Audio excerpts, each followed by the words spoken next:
आनंद भी 4 प्रकार का होता है, संक्षेप में समझिए। सात्विकम सुखमात्मोत्थम, विषयोत्थम तु राजसम, तामसम मोह दैन्योत्थम, निर्गुणम मदपाश्रयम। भागवत के 11वें स्कंद के 25वें अध्याय का 29वां श्लोक। एक तो होता है सात्विक सुख, एक राजस, तामस और निर्गुण सुख। तो सात्विक सुख किसे कहते हैं? ये आत्मा को मिलता है। जो ज्ञानियों को सुख मिलता है ना, वो सात्विक सुख कहलाता है। उसमें क्या होता है?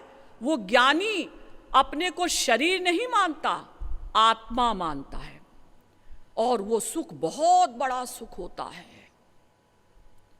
उसका हल्का सा आभास हम लोगों को भी मिलता है। कब?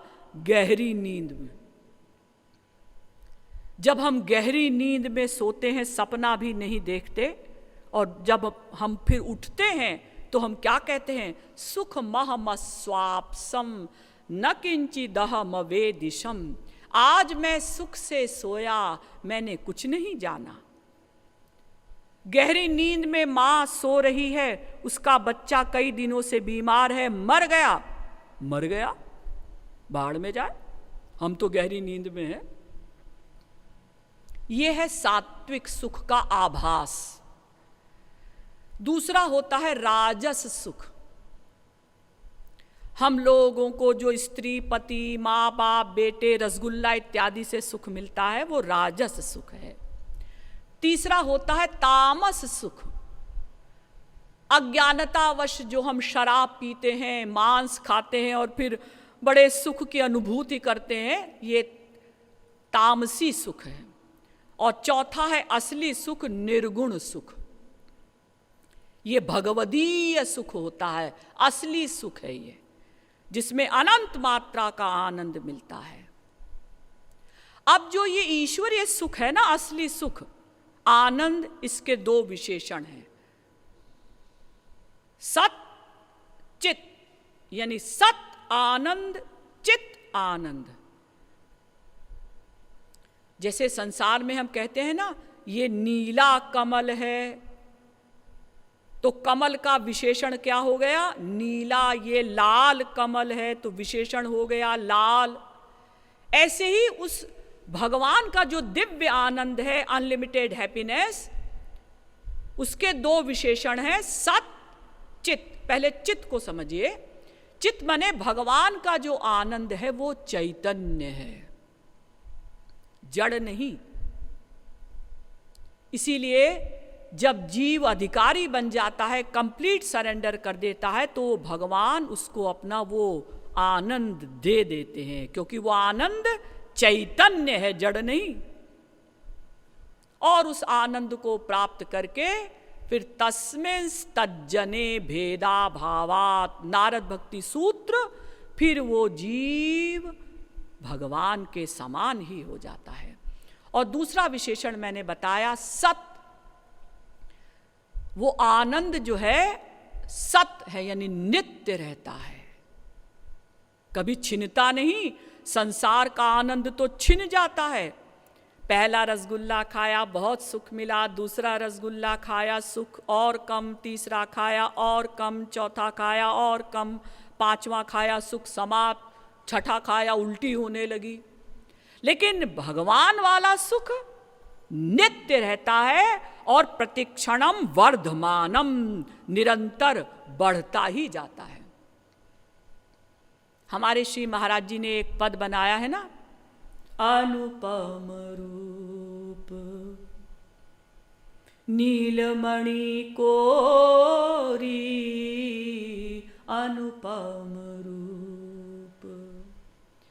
श्याम सुंदर का सौंदर्य कैसा है, इसकी उपमा किसी से नहीं दी जा सकती। उर्धरी कर करी हाय गिरत सोई, लखत बार एक भूले हुजोरी।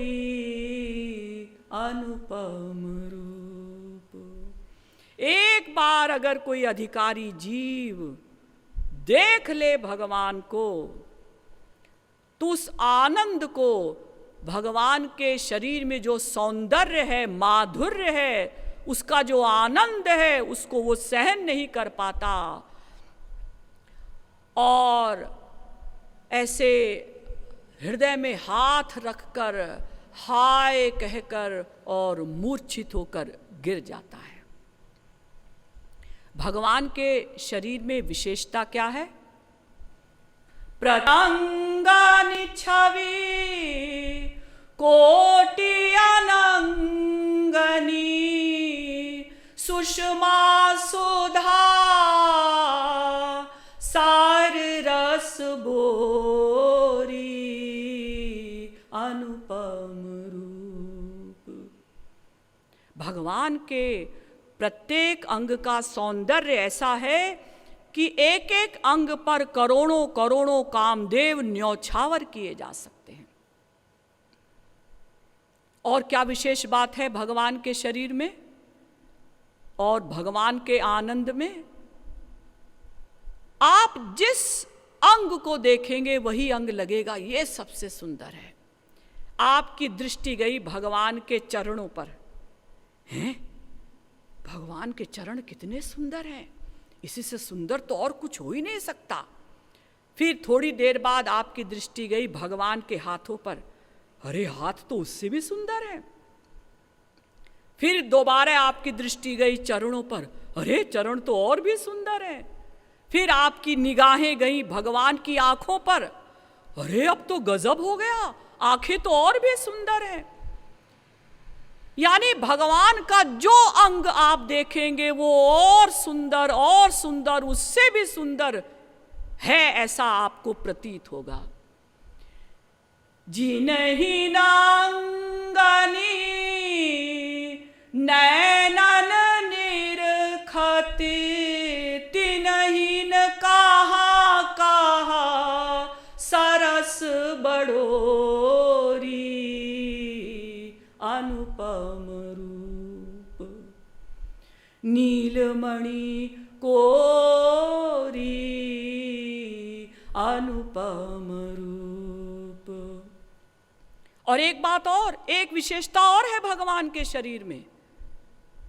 अगर आप एक अंग को भी लगातार देखेंगे, दूसरे अंग पर दृष्टि नहीं डालेंगे, तो भी आपको आनंद बढ़ता हुआ प्रतीत होगा।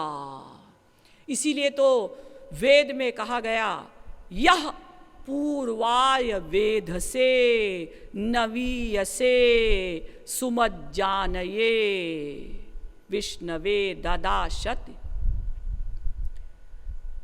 नित्य नवायमान है भगवान का शरीर। आपने भगवान का एक अंग देखा, मान लीजिए हाथ देखा, अरे कितना सुंदर है, फिर आंखें बंद की, फिर आंखें खोली, फिर हाथों को देखा, अजी अब की बार तो और भी सुंदर लग रहे हैं। फिर आपने आंखें बंद की, फिर खोली, फिर भगवान के हाथों को देखा, अजी आपके तो गजब हो गया। यानी जितनी बार आप भगवान के एक अंग को भी देखेंगे तो भी आपको आनंद बढ़ता हुआ प्रतीत होगा। क्यों?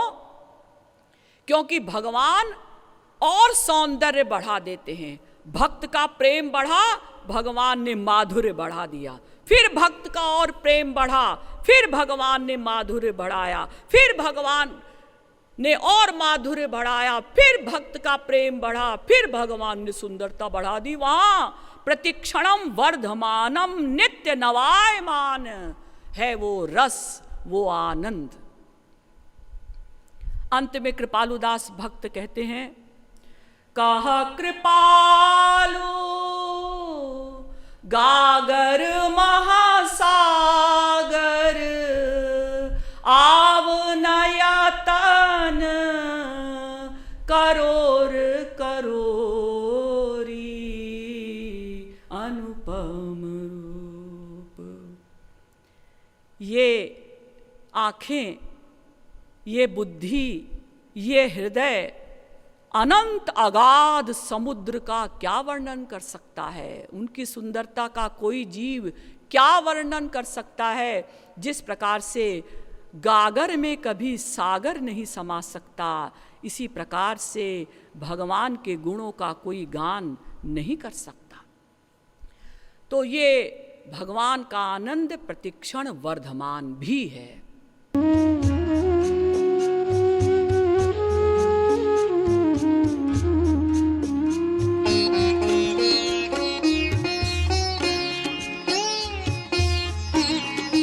Oh